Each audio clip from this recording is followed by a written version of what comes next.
Hello there everybody, Sam's Trains here, welcome back to the railway, in fact not my railway, a railway I should say, on Train Simulator. It's been ages since I've done a Train Simulator video, and since the last one I've bought loads more engines. As you can see here, I've got a Class 37, but there's all kinds of other stuff I've bought. The 7F for example, I've got some Great Western, tank engines, and a few new routes as well. So today I thought I would try a very well-known route, the S&DJR. I'm going to be doing it in a Class 37 because I've heard that there are some pretty steep gradients on there. Otherwise I would try the 7F, but as you know I waste steam. I do tend to waste steam, so I think I'll need to practice with the 7F before I try that on the S&DJR. But let's give this a start then. I'll confirm that. And we'll give this a little try in a Class 37, and I've picked a route which is around 10 miles long, I think it is. Let's take a look here. Where am I looking? Yes, 9.32 miles, so that isn't too bad at all. I'm just going to see if I can figure out the heads-up display. There we go, I think that's the one I want. And let's take a look at the 37. I think this is the first time I've ever loaded up the 37, so I've given it some hopper wagons, and here we are at Evercreech, Evercreech. I don't really know how to pronounce those names. I'm not familiar with this layout. I'll tell you what, models are definitely ingrained into me. It is a real railway, of course. I don't know when this particular route is modelled on, if you want to say model. I don't know if it's modern day or, back in the day, in the steam era or whatever. The signals definitely look old-fashioned, but then they often do, don't they, on heritage railways. Anyway, we've got 10 miles to go, so let's not waste any time. Let's figure out some of these controls then. So that's applying brakes on all stock and in the train, okay. That's the directional controller, and that's the throttle, and I think that's probably all we need. Okay, and that's the locomotive brakes. Okay, so we want that then, I guess. Right, so we'll set the direction to forwards. That's a bit like the reverser, I suppose. And then the brakes. Right, let's see. Graduated self-flap. Release, there we go. And give it a little bit of throttle. Whoa. Yep, she's got a bit of power behind her. And do I need to leave that on self-lap? I don't know, to be honest. It's not like we're dealing with pressure, so I'm not too sure. Alright, let's give it some real throttle. Now, the speed limit at the moment looks to be around 25 miles an hour. Again, if this is set in the heritage era, it might be like that all the way, but we'll have to take a look. So yeah, let's take a look at what we've got coupled here. Yeah, just some hoppers, it looks like. Pretty cool looking things. I don't know how many we've got. Looks at least 10. Okay, so let's get this thing started. So I'm going to make sure I have actually got... So it is released. Can I just leave it on released then? I mean, I know you don't do that on a steam loco, but on a diesel surely it wouldn't matter. I'm not too sure. Who knows? But I'm just going to keep an eye on the speed, because I don't want to be... oh no, I have, by the way, I've just seen... 70 miles an hour is coming up, so that's good. It means that we're not just stuck at 25 the whole time. That's good. So hopefully then this 9 miles we've got to go should fly by with a little bit of luck. But yeah, I can also see it looks like there's a bit of a gradient coming up too, which scares me very slightly, but in a Class 37 should be alright. And yeah, the Class 37 does look lovely, I've got to admit. I've got a few different liveries of them, I think, that I've got in a pack somehow. I'm not too sure what pack it was now, but yeah, I ought to try some more of these. But yeah, certainly the BR Blue looks very nice. Obviously maybe the die-hard S&DJR fans won't like me doing this, because it's not exactly a 7F, is it? But yeah, don't think I've ever done a British diesel on video yet, so yeah, hopefully that'll be interesting. And I've just noticed that I am speeding again, so I need to knock the throttle off, and I think I accelerated there rather than braked, so that isn't great. Let's just slow us down a little bit so I'm not speeding too long. There we go. I always do that. I always manage to speed somehow, but hopefully it won't have spoilt my score too much. Not that I'm likely to get a decent score. And anyway, we're coming up to the 70 miles an hour limit now, which hopefully will make things a bit easier. And as soon as we hit that, I'm going to smack the throttle and hopefully get ourselves up this gradient without too much trouble. Hopefully. There we go, let's push the throttle back down, just temporarily. And as soon as I see it jump up to 70, we'll go for it. Shouldn't be long now, as soon as the back of the train gets over there. Blimey, so we've got a 1 in 66 gradient. I don't know much about gradients, but I think by railway standards that's pretty steep, isn't it? 1 in 66. Yeah. So I've got the throttle all the way on. So that should hopefully get us speeding up. And sure enough, yes, we are definitely climbing. So ideally we'll be there in no time. The ETA is 12:54. What's the time now? 12:41. So yeah, no time at all really. So that's good. That's definitely good. I'm just going to double check everything's alright. The brakes, it says, are 100%, well, at 0%, so that's good. Let's take a look around the cabin side here. This looks pretty cool. I don't know if any of this stuff is actually interactive. Would be in real life, obviously.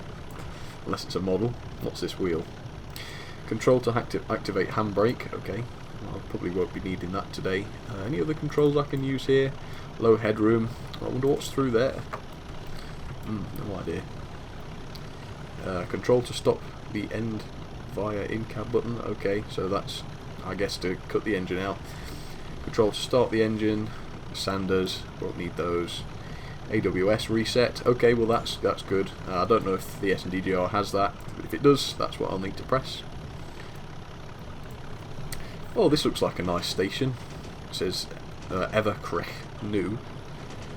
Well, that looks nice. If I had a passenger train, I'd no doubt try and stop there. That does look a nice little place. Never been to the S&DJR in real life. So apart from the photos of it I've seen, obviously, this is all new to me. Blimey, these hoppers must be pretty heavy, because we're not accelerating as much as we might be on the 37, but then, oh, the gradient's 1 in 50 though. That's pretty intense. Yeah, no doubt if I was in a steam loco at this point, I would be grinding to a halt. That's probably what would be happening.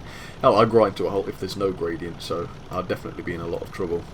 But yeah, I like the cabs in here. It's pretty good detail. I don't know when this model was produced. I say model. Yeah, I suppose it is a model, really, isn't it? Yeah, it's been a while since I've been on Train Simulator, so it's just a case of getting used to the controls again, really. But no, it's looking good. Right. We are speeding up, I think, still. Yeah, we're still at 37.5 miles an hour. This doesn't work like a reverser, does it? It's just literally forwards, back, neutral, I assume. Yeah, 100% throttle. So I guess it's quite impressive that it is accelerating at all up here, really, isn't it? But yeah, shouldn't be too long. Like I say, 10 minutes time should be good. So what I'll do is I'll give you a little bit of a time lapse, and I'll be back in just a second.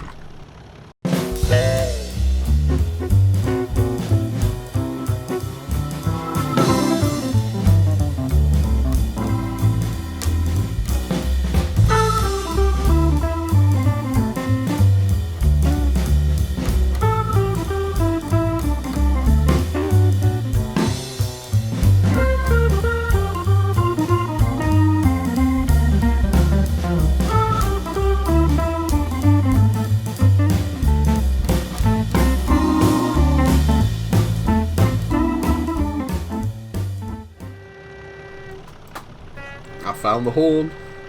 Anyway, it looks as though we've just hit a downwards gradient, which is quite exciting because we're going to be able to get some acceleration up to hopefully the 70 miles an hour now.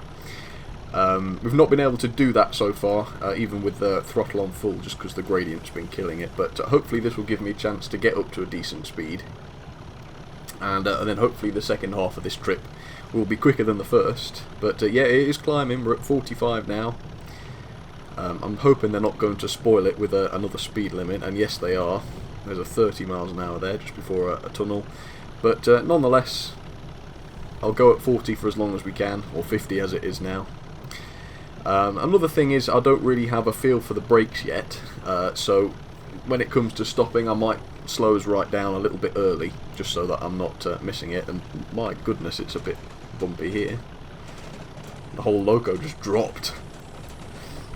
So we're now at a 1 in 55 downwards gradient, and you can even see it. It's that steep. So that's pretty incredible. I'm going to watch my speed now because we're starting to come up to 70, and we've got a 30 limit coming soon, which is just so annoying because it's literally just a tunnel's length. Ugh, I don't know. Right, I might as well pull the throttle down then. But I certainly don't want to be dropping far below 30. Because that is going to be a bit of a speed kill, isn't it? So if I can, I just need to get us down to 30, but not too early, otherwise, again, that is going to just take longer. So, yeah, it's a little bit awkward, that. How annoying. I hope there's some really tight curves there, because if there isn't, I'm going to wonder why I've been slowed down so inconveniently. Right, I better start braking a little bit then, otherwise I'm going to end up getting done for speeding again, aren't I? So let's very gently apply them. There we go, that's it. That's as far as I needed to go. And before we slow down too much, don't really want to be going below 20. There we go. Hopefully now, if I just keep us to 30 and then I can speed us up, can't I, once I've... Ooh, we are slowing down now. It's a little bit... I guess I did go a little bit too heavy on the brakes there, but never mind. There we go. Set us to graduated self-lap. Oh no, that's no good. That's applying them. I'm going to leave the brakes alone, actually. Look at this. Ground to a halt just meters before the 30 miles an hour sign. Oh, goodness sake. Okay, never mind. So it's going to be 30 for a bit, and we do get to experience a tunnel. Now, I think you're supposed to blow the horn, aren't you, before you enter a tunnel? There we go. That should make sure no deer or whatever might be inside the tunnel. I don't know why you do it. It's quite interesting, this tunnel, because it looks like it's got sort of two tunnel mouths. So whether it's like that or not in real life, I would assume so. It's quite interesting. Blimey, these look like some real old tunnels. Look at that one. Looks very old-fashioned. I'll have to look these up afterwards, see what they're like, see what they look like in real life. Let's go back inside the cab. Yeah, it's pretty narrow in here. You certainly wouldn't want to stick your head out the window from a steam loco, that is, or a diesel. I mean, it doesn't matter. Look at this. Not a lot of clearance. Obviously, I can't get out and look. Blimey. Yeah, definitely not a lot of clearance there. That must be really cool, going on a passenger train through there. Look at that. Anyway, that's pretty cool. Now, even if we do get back up to 70 miles an hour in just a few minutes, it's not going to matter too much because I'm on full acceleration as it is, as you can see. But the good news is we're only 3 miles off target, so that shouldn't take too long now, hopefully. But we're not really accelerating, like I say. Let's have a look. Does that slow us down? Yeah, so you do want it, you want to leave it on release. That definitely seems true. Alright, no problem.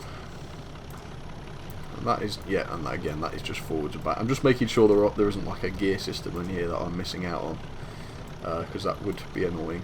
What's this here? Control for the locomotive horn. Ah, there's the horn. Funny little switch. It's funny that on a steam it's this gigantic chain that you pull, and on a diesel it's just a little switch. I guess I should stop doing that now. The spectators might be getting annoyed with me. But yeah, it does look like a nice place. I mean, even on this fake train simulator map, it looks like a nice place. It's definitely got a good reputation, hasn't it, the S&DJR? I don't know why I've got the full heads up on. I only need that. So, 12:56 is the estimate, so that's only 4 minutes. That's not too bad. I don't know if that takes into account the fact that I'm only going at 17 miles an hour.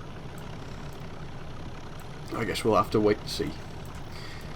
Alright, I'll do another time lapse then, because there's not a lot more to really do inside here other than wait. So, okay, I'll talk to you again in a sec.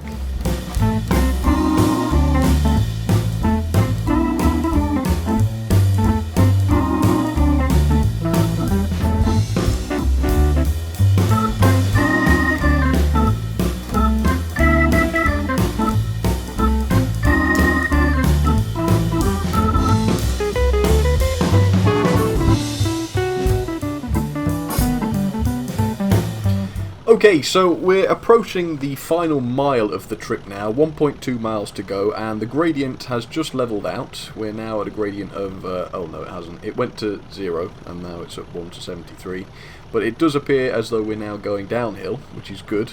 I mean, we've only got a mile to go, which is, again, a little bit cruel, because at this point I would normally want to slow down, but since we're only at 25 at the moment, there's no harm in letting it accelerate a little bit. And the brakes do seem to have quite a bit of bite to them, I've got to admit, so I think we'll be alright doing this, he says. Let's hope this isn't going to be the biggest mistake of my life. But yeah, there we are, Binger 1, or Biniga, I won't try and pronounce these places because I'll more than likely get them wrong. But yeah, I will start to slow down shortly, about half a mile left to go I suppose. And see how it goes. I'll probably want to drop down to about 30, won't I, something like that. So anyway, let's pack it in then with the regulator. Go on, shut that off. And I guess I could start to very gently start applying the brakes, but again, not too early. Alright, let's do this.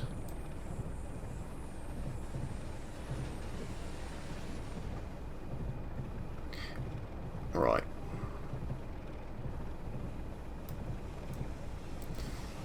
There we go, 54% brakes. There it is, I managed to turn on a sign for that. Right, I'm just going to brake a little more harshly, very slightly more, just so that I don't miss the station. I mean, I know it is kind of my thing to miss stations, but I do want to try and change that one day if possible. But no, this isn't looking too bad at all. This is looking like it might even work.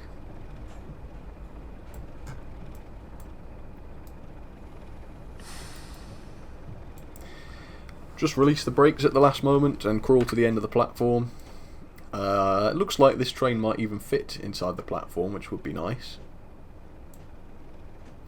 We've got no gradient working against us at the moment, so alright. Yeah, that's looking good. We can stop there.